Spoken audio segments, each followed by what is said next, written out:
Estados Unidos sempre foram essa potência mundial? Quando é que os Estados Unidos deixa de ser uma colônia para se tornar um país independente? Como será que o movimento ideológico que acontece lá na Europa consegue chegar na América e impulsionar o movimento de independência? Bom, se essas coisas passam pela tua cabeça, vem comigo que essa aula é para você.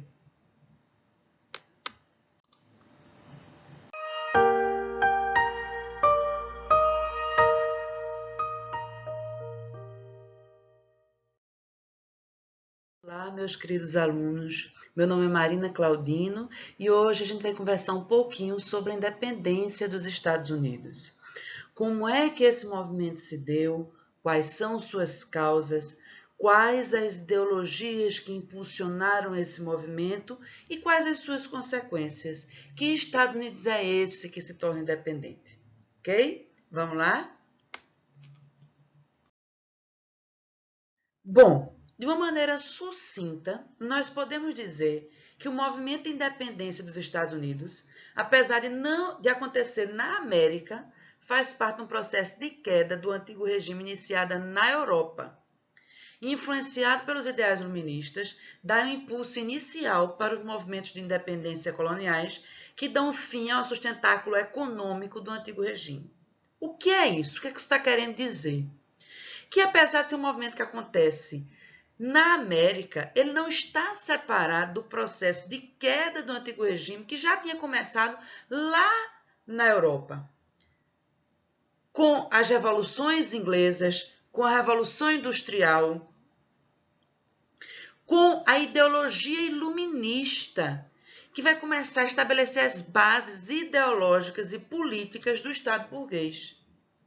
A América entra nesta rota da queda do antigo regime. E a América, nesse momento, funciona como sustentáculo econômico do próprio antigo regime. Não há mercantilismo, o mercantilismo não se sustenta, as grandes monarquias absolutistas não se sustentam sem a exploração da colônia. Porque a exploração colonial, por ser altamente lucrativa e a balança comercial sempre está favorável para a metrópole, ela vai dar a sustentação econômica necessária para manter os estados grandes e custosos, que são os estados absolutistas. Então, a independência dos Estados Unidos é o primeiro impulso deste movimento grandioso que vai acabar acontecendo na América de independência das colônias americanas. Bom, e aí para falar em independência dos Estados Unidos, a gente precisa saber quem é que está se tornando independente? Uma colônia. E como é essa colônia? Como ela se organizou? Qual é a política interna dessa colônia? Quais são os movimentos econômicos nessa colônia? Não é? E aí? Primeiro que nós precisamos lembrar que o território das colônias inglesas na América originalmente não são ingleses. São de posses espanholas, é o que diz o Tratado de Tordesilhas.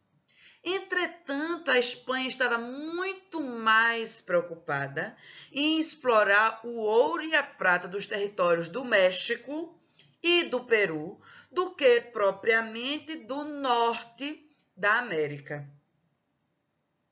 Nós sabemos que essa região acabou sendo povoada, colonizada em grande parte por puritanos que fugiam da perseguição religiosa. Se lembram lá da dinastia Tudor, que empreende uma perseguição a puritanos que são sobretudo burgueses.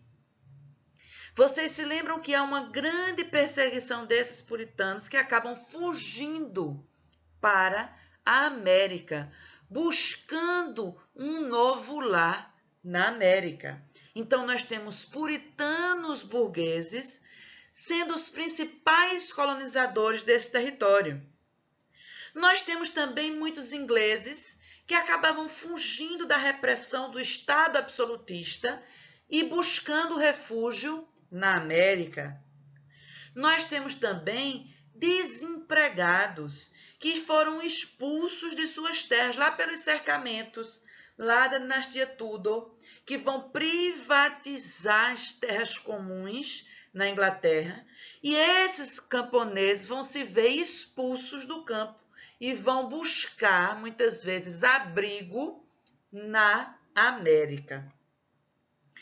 Nós sabemos que esses desempregados, quando chegam na América, muitos deles vão ser submetidos ao trabalho servil. Por quê?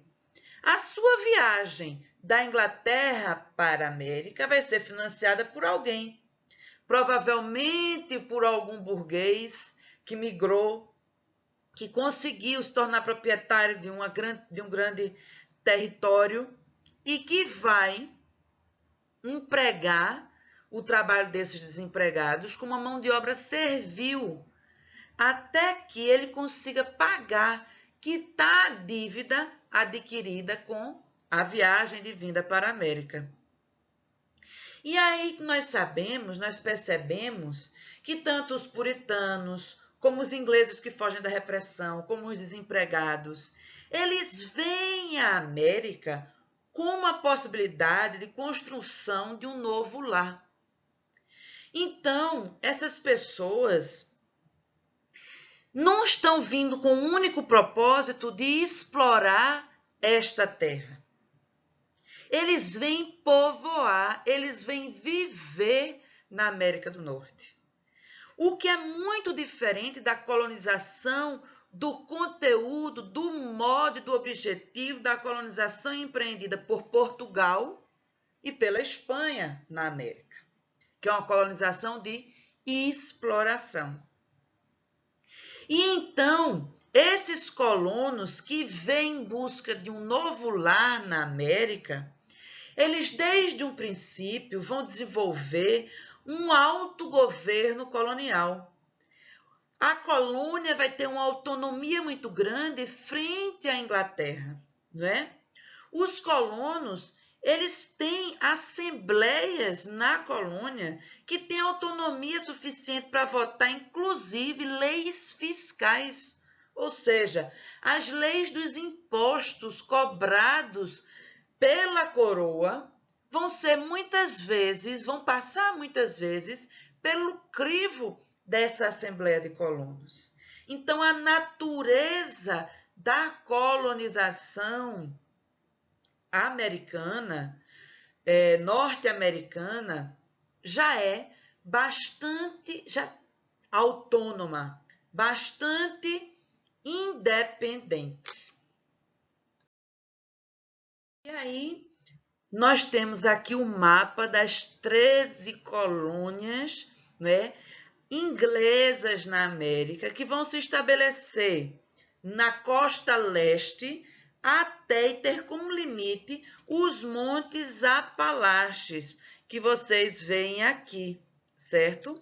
Essa faixa de terra vai ser dividida em 13 colônias e, na verdade, em 3 grandes regiões: o norte, o centro e o sul.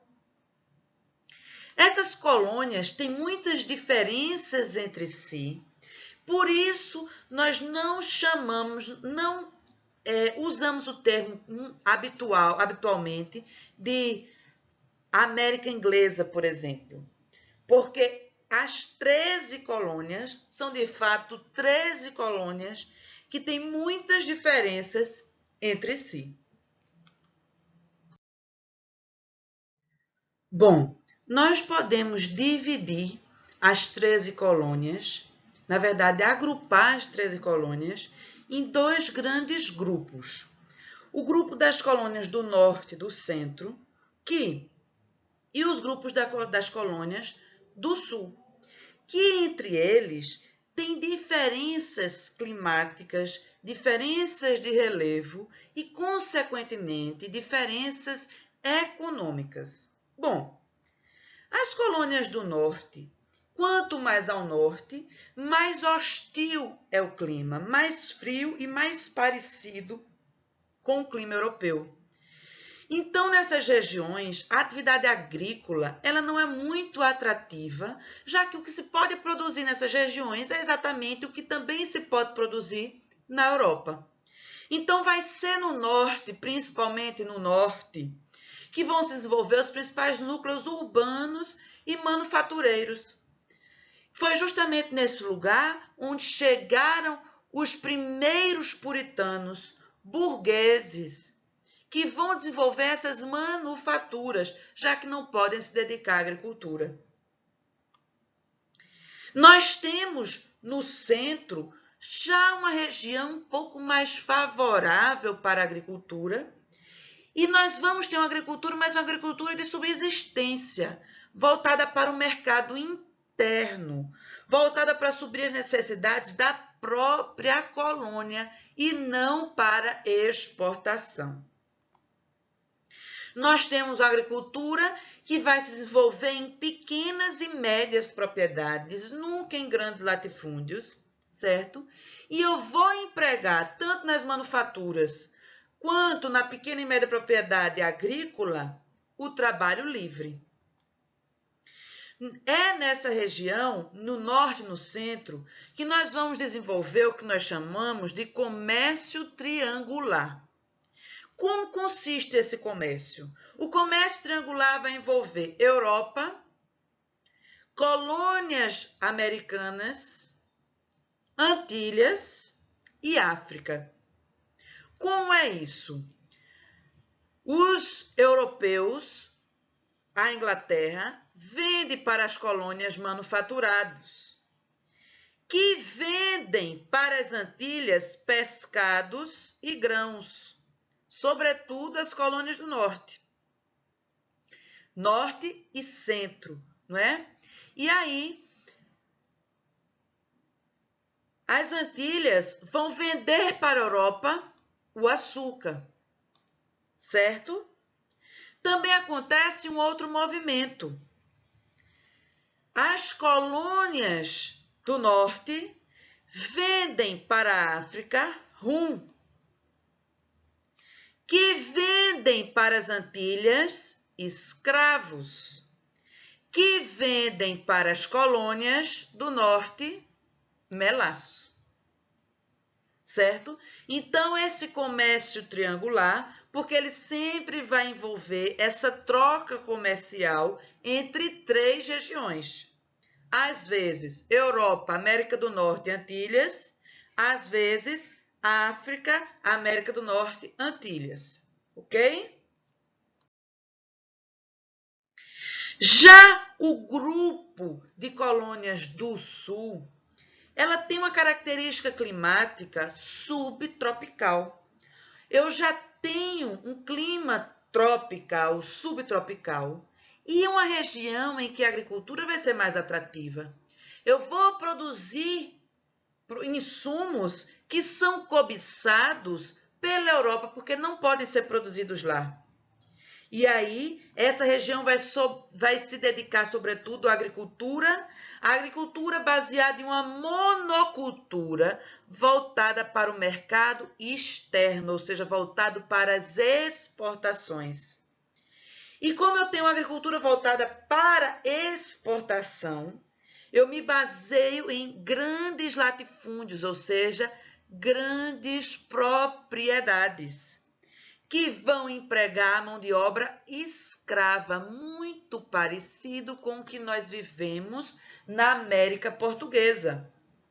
Eu produzo em monocultura latifundiária e escravista, porque eu quero produzir o máximo possível, não é? Já que eu vou vender para fora do país. E aí as principais produções são de arroz, algodão e tabaco.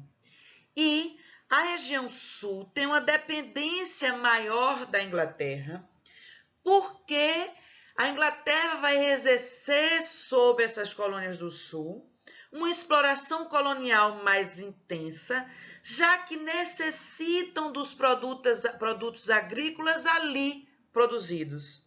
Então, vão estar mais presentes comprando e estabelecendo monopólios sobre a compra desses produtos produzidos na colônia, já que eles necessitam desses produtos produzidos nas colônias do Sul.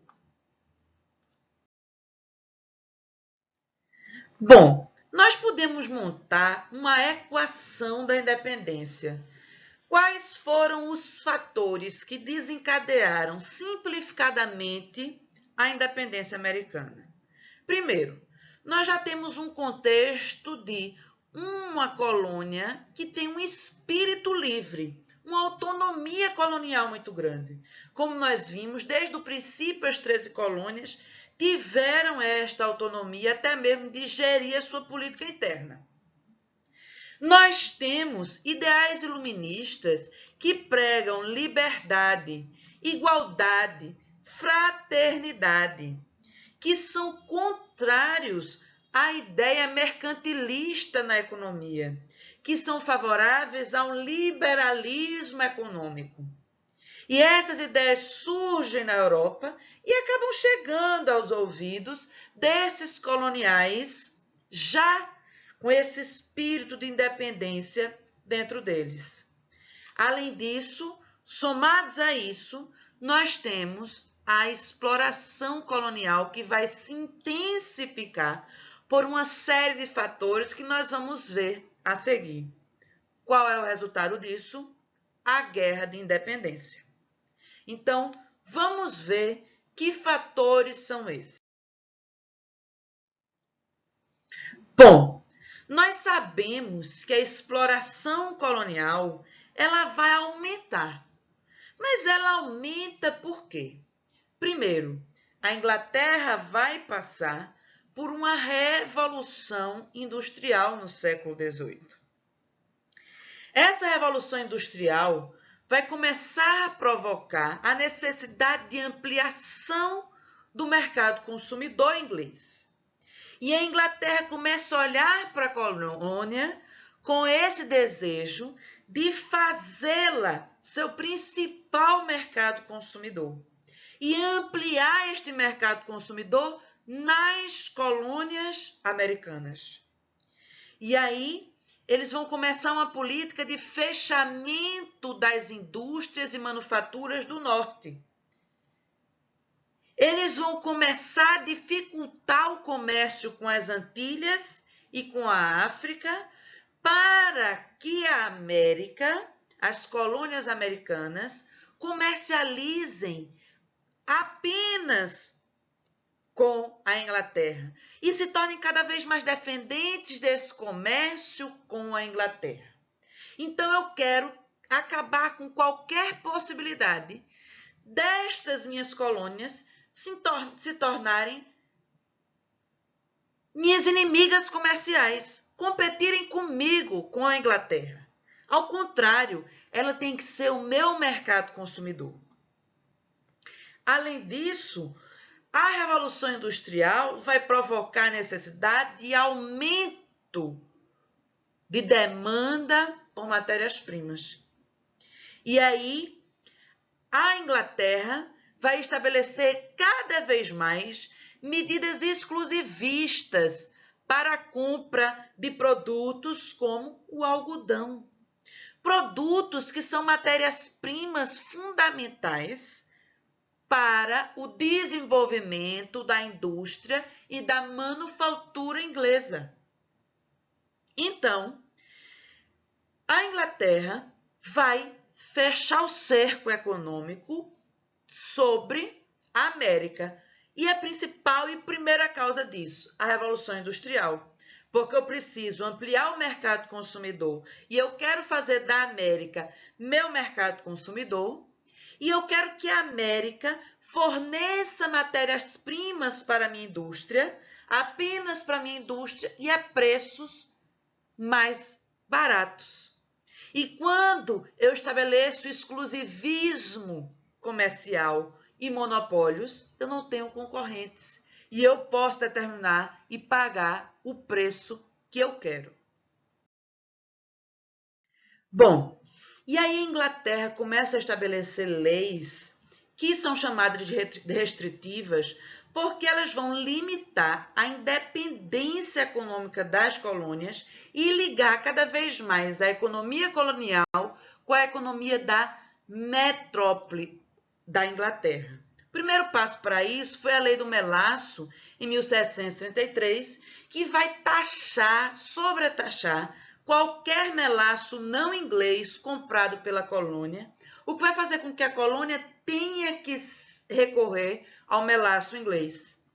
Em 1750, há a proibição da produção de ferro nas colônias do centro. Por quê? Na Inglaterra, a indústria da metalurgia começa a se desenvolver e a colônia tinha que consumir o que era produzido pela indústria da Inglaterra e não competir pelo mesmo mercado. Em 1754, há a proibição da produção de tecidos pelo mesmo motivo, porque a indústria têxtil se desenvolve na Inglaterra e nós não queremos que a nossa colônia venha competir conosco no mesmo mercado que nós. E aí, para marcar essa presença, essa intensificação da presença e da exploração da metrópole sobre a colônia, a Inglaterra envia 10.000 soldados ingleses para a colônia. Ou seja, para mostrar que nós estamos de olho em vocês, nós estamos aqui presentes, vendo se vocês estão trabalhando pelos nossos objetivos, né? Porque o objetivo da Inglaterra é explorar a colônia. Mas nem sempre o objetivo dos colonos é explorar a colônia unicamente, já que nós vimos que muitos desses colonos, desses ingleses que vieram para a América, vieram com o objetivo de formar aqui um novo lar. Entre 1753 e 1763, aconteceu a Guerra dos 7 Anos, que opôs dois blocos de países, um liderado pela Inglaterra, o outro liderado pela França, não é? Bom, o que é que vai acontecer? O que é que vai ser disputado nessa guerra? Os domínios coloniais. Inglaterra e França começam a disputar os domínios coloniais delas na América, na África e na Índia. A Inglaterra acaba vencendo a Guerra dos 7 Anos, mas sai dela com muitas dívidas. E essas dívidas inglesas vão acabar interferindo também na política estabelecida pela Inglaterra sobre as colônias. A Inglaterra vai transferir o ônus, ou seja, o prejuízo da guerra para as colônias. Vai dizer que quem vai precisar pagar por esse prejuízo são as colônias. Então, a exploração colonial, as leis fiscais, o aumento dos tributos sobre a colônia vai aumentar. Bom, e se a Inglaterra já estava estabelecendo medidas restritivas, ou seja, medidas para aumentar a exploração econômica das suas 13 colônias, isso vai se tornar ainda mais intenso a partir da Guerra dos 7 Anos. Por quê? E aí, em 1763, a proibição do acesso ao Vale do Óio. Os colonos vão ser proibidos de explorarem e de instalarem indústrias na região do Vale de Óio, que era uma região que estava sendo bastante industrializada. Um ano depois, estabelece-se a Lei do Açúcar. Vocês se lembram da Lei do Melaço? A Lei do Açúcar ela vai substituir a Lei do Melaço, porque a Lei do Melaço foi um tiro que saiu pela culatra. Porque com o estabelecimento da sobretaxa sobre o melaço não inglês, o melaço importado de outras regiões ficou ainda mais caro e o melaço inglês também era muito caro. Isso fez com que os colonos começassem a contrabandear o melaço e sobre o melaço contrabandeado, a Inglaterra não tem nenhum ganho. E aí, eles tentam limitar isso a partir da Lei do Açúcar, que vai diminuir essa taxa sobre o melaço e vai aumentar a taxa sobre o açúcar, que não fosse um açúcar inglês, na verdade, produzido nas Antilhas, porque depois da Guerra dos 7 Anos, parte das Antilhas vai ser dominada e controlada pela Inglaterra. Então, a Inglaterra passa a produzir açúcar nas Antilhas. E é necessário que esses colonos ingleses que estão nas Antilhas lucrem e vendam também açúcar para as 13 colônias. Então, é taxado o açúcar que não é produzido nas Antilhas pelos ingleses, fazendo com que o preço do açúcar inglês se torne mais atrativo para as 13 colônias. Em 1765 é instituída a Lei do Selo. A Lei do Selo vai simplesmente dizer que para qualquer documento escrito circular na colônia, é necessário haver um selo que vai validar este documento. Mas esse selo, lógico, precisa ser comprado. É um pagamento, é um imposto, né, sobre qualquer produção escrita para que ela seja validada. Jornais, documentos, cartas, tudo vai ter este imposto, né?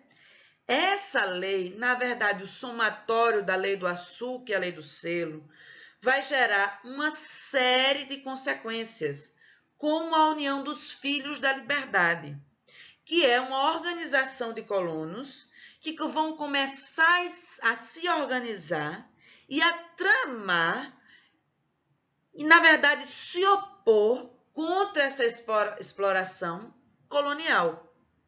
Nós vamos ter uma música emblemática que vai guiar esses colonos, o ideal desses colonos, que é The Libertary Song, que diz assim: na liberdade nascemos, na liberdade vamos viver, remontando a essa origem colonial autônoma que eles tiveram, né? Os colonos vão começar a estabelecer um boicote a todos os produtos ingleses. As mulheres vão começar a produzir seus próprios tecidos para não comprarem os tecidos ingleses, não é? E aí, a Inglaterra responde a isso em 1765 com a lei do aquartelamento. A lei do aquartelamento é a lei que vai determinar que os colonos americanos têm a obrigação de dar abrigo às tropas inglesas que forem enviadas para a colônia, né? Ou seja, eu vou ter tropas inglesas na América, garantindo que se cumpra a vontade da Inglaterra na América, e vocês vão precisar dar abrigo a eles. Em 1767, é estabelecida a Junta Alfandegária Americana, um órgão que vai fiscalizar o pagamento dos tributos para a Inglaterra. Veja que essa exploração se torna mais intensa. Eu estou fechando o cerco da exploração. E em 1773 é estabelecida a Lei do Chá. A Lei do Chá tem consequências estrondosas, né? Reações estrondosas dos colonos, porque ela vai determinar o monopólio do comércio do chá pelas companhias das Índias Orientais, sendo que o comércio do chá é desenvolvido e intermediado por muitos colonos ingleses que não vão gostar nadinha desse monopólio da Companhia das Índias Orientais. Bom, e a lei do chá vai acabar gerando o que nós chamamos da festa do chá em Boston. É a reação dos colonos à lei do chá. Eles se vestem de indígena e invadem a Companhia das Índias Orientais, jogando todo o carregamento de chá no mar. Mais ou menos 250 toneladas de chá são jogadas no mar.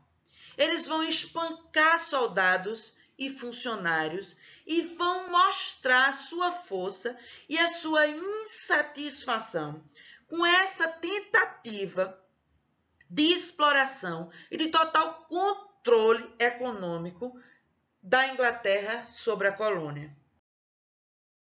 Bom, e a resposta da Inglaterra a essa rebeldia colonial estabelecida na festa do chá vão ser as leis intoleráveis, chamadas assim pelos próprios colonos, que não podiam tolerar leis que determinavam a proibição de qualquer reunião de colonos em Massachusetts, até mesmo das assembleias coloniais, que vão determinar que os julgamentos, qualquer julgamento de colonos, deveria ser feita por ingleses, que vão determinar a proibição de qualquer manifestação contrária à colônia, que vão determinar o fechamento do porto de Boston até que os colonos pagassem todos os prejuízos dados à Companhia das Índias Orientais na festa do chá, que vai determinar que a cidade de Boston devia ser ocupada por militares ingleses.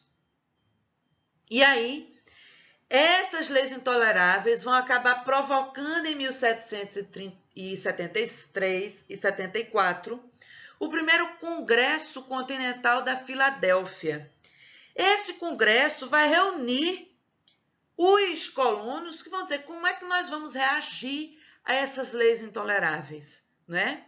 Eles não têm, esse primeiro congresso não tem um cunho separatista e eles têm apenas o objetivo de tentar fazer com que a Inglaterra revogasse as chamadas leis intoleráveis.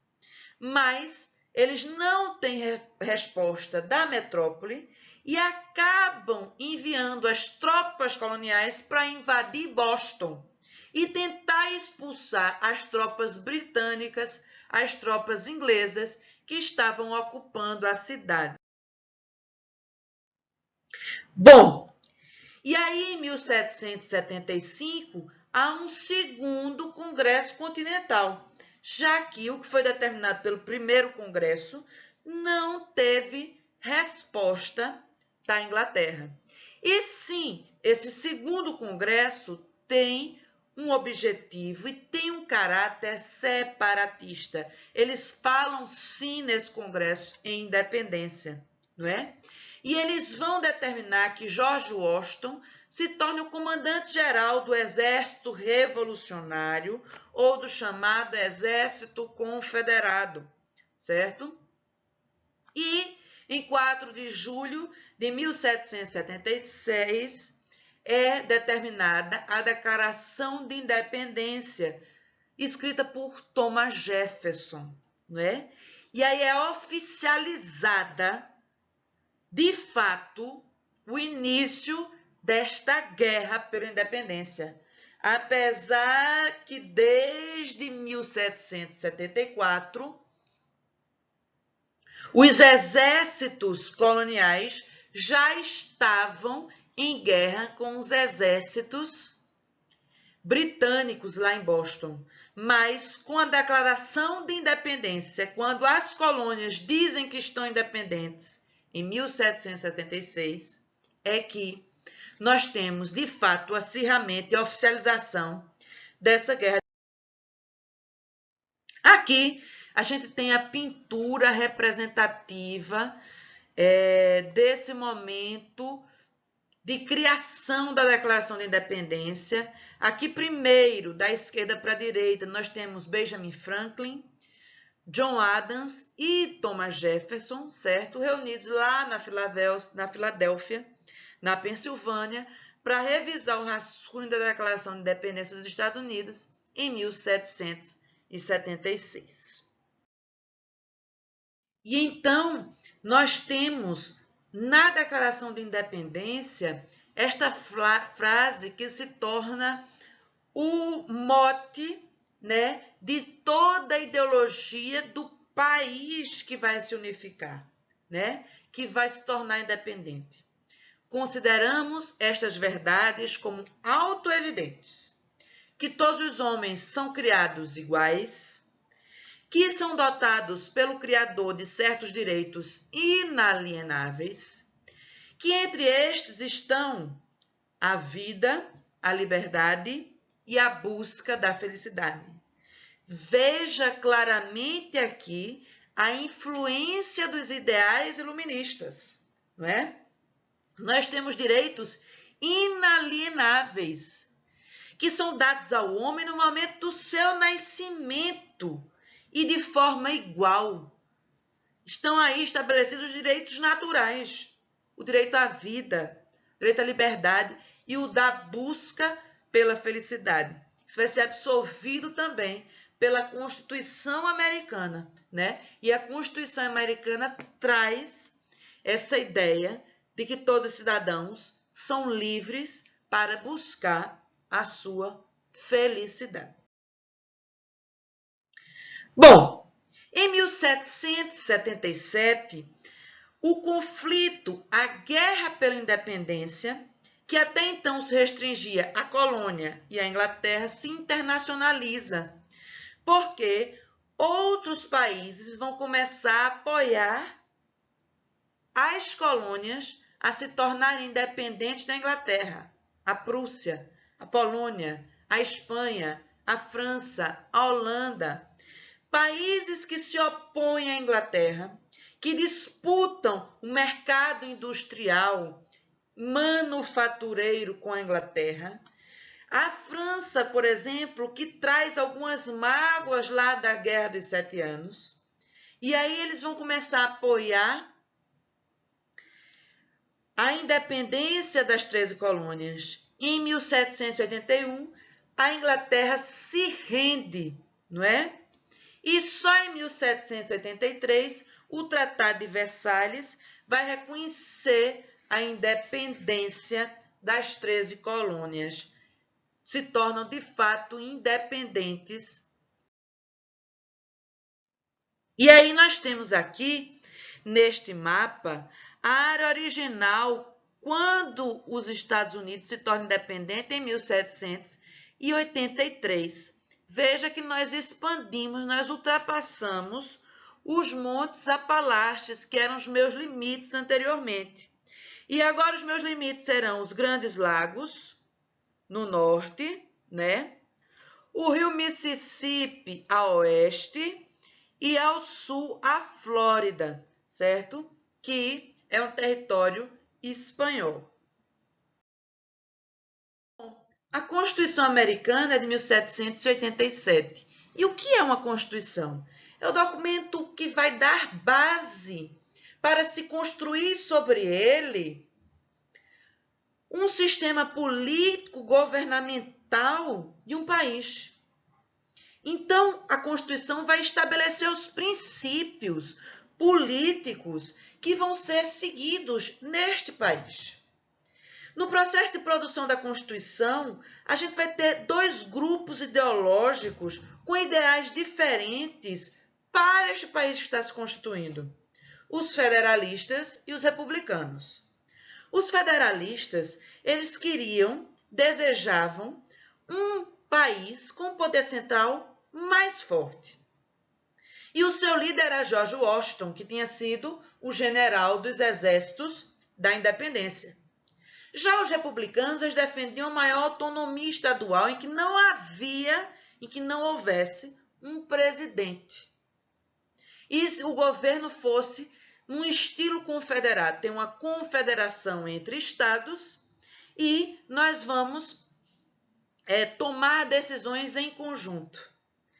E o líder representante dos republicanos era Thomas Jefferson, que foi quem escreveu a Declaração de Independência em 1776. E aí, acaba que a Constituição promulgada em 1787 estabelece os Estados Unidos como uma república federativa presidencialista. Eu tenho uma federação que tem um presidente que vai conseguir centralizar um pouco esse poder, apesar de respeitar as individualidades, estabelecendo assim uma república. Esta Constituição determina a divisão de 3 poderes. e estabelecendo uma Câmara dos Deputados, ou chamada de Câmara dos Representantes, que vai ter nela representantes de maneira proporcional. Representante de cada estado de maneira proporcional à população desses estados. E aí, em relação aos estados do sul, que tem muitos escravos, eu vou considerar 1/3 dos escravos como população desses estados. Entende? O Senado, que vai ser composto de 2 senadores por estado, e a Corte Suprema, formada por 9 juízes que seriam indicados pelo presidente. A independência dos Estados Unidos foi um modelo a ser seguido pelos povos que viviam em colônias na América. Um sonho concretizado, a aplicação dos ideais iluministas na prática. Então, a independência dos Estados Unidos foi esse sonho iluminista se concretizando, se materializando. O iluminismo era o estabelecimento dos ideais do Estado burguês. E os Estados Unidos foi o primeiro Estado burguês a se erguer, com bases iluministas. Bom, a Constituição americana, ela é a mesma desde 1787, acrescida de 27 emendas, porque originalmente ela tem 7 artigos. As 10 primeiras emendas à Constituição norte-americana foram estabelecidas em 1791 e foram chamadas de Declaração dos Direitos. Essa Declaração dos Direitos tem por objetivo limitar ainda mais o poder federal e proteger os direitos dos cidadãos. Vão aprofundar o caráter iluminista, os ideais iluministas de liberdade na Constituição americana. Ela vai estabelecer a liberdade de expressão, de religião e de assembleia. Vai estabelecer a liberdade e o direito de usar e guardar armas. E vai proibir os castigos cruéis e insólitos na América do Norte, né? Então, nós temos aí essa Declaração dos Direitos fortemente influenciada pelos ideais iluministas e sendo responsável pela consolidação desse estabelecimento de um Estado burguês. Bom, além dessas coisas todas lindas que nós falamos, igualdade, liberdade, nós temos algumas incongruências.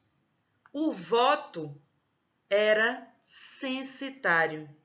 Você precisava ter uma certa renda para ter direito ao voto nos Estados Unidos da América. Ou seja, boa parte da população estava marginalizada, seguindo os ideais de um Estado burguês. Um Estado burguês formado e coordenado por burgueses, não é? Nós excluímos sumariamente a cidadania das mulheres, dos indígenas e dos negros, que não podem votar mesmo tendo renda. A escravidão é mantida a partir da independência. Nós não temos uma independência revolucionária desse ponto de vista.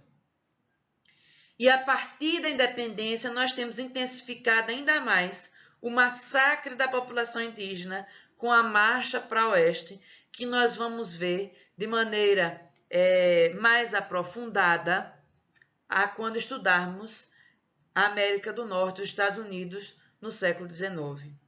E aí, com base nessas incongruências, é que alguns historiadores chamam a guerra de independência de guerra mesmo, e não de revolução, porque nós temos essa dualidade entre correntes historiográficas.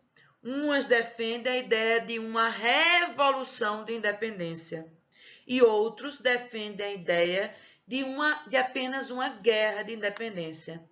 Os que dizem que é apenas uma guerra de independência o dizem porque percebem que não houve nos Estados Unidos uma mudança profunda social que transformasse, que revolucionasse a base de produção dessa sociedade. Nós mantivemos o trabalho escravo e nós mantivemos as classes privilegiadas como privilegiadas e as classes exploradas como exploradas. Os colonos burgueses que tinham privilégios continuaram tendo. Nós só retiramos o domínio e a exploração inglesa. Já os que defendem a ideia de uma revolução de independência dizem que a saída da Inglaterra como metrópole, o desmantelamento da organização colonial modificou, transformou, de fato, e revolucionou toda a estrutura social dos Estados Unidos, das antigas 13 colônias. Bom, eu agradeço a vocês por terem me escutado, terem vindo até aqui. Espero vocês na próxima aula. Se gostaram do vídeo, por favor, se inscrevam no canal, curtam o vídeo, compartilhem com seus colegas e até a próxima aula. Tchau!